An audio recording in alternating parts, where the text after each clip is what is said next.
সুন্দর ভিউর সাথে ভাই কি বলবো, মানে এখানে পুরো নদীর সামনে বসে আর এখানে ট্রান্সপারেন্ট একটা কাজ দেওয়া রয়েছে, মানে এত দারুণ লাগছে।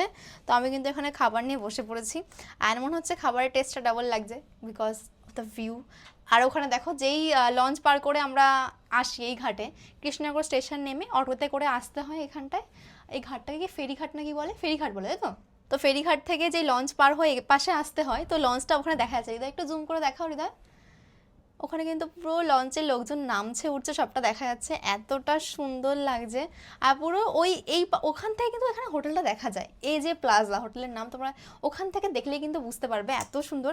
একটু সামনে থেকে না মুখটা কারো লাগছে আমি শিওর জানি, বাট তাও তুমি ওখান থেকে ভিডিওটা করবে অ্যাজ ইউজুয়াল, পরে আমার কাছে বকা শুনবে, তাও তুমি খুশি।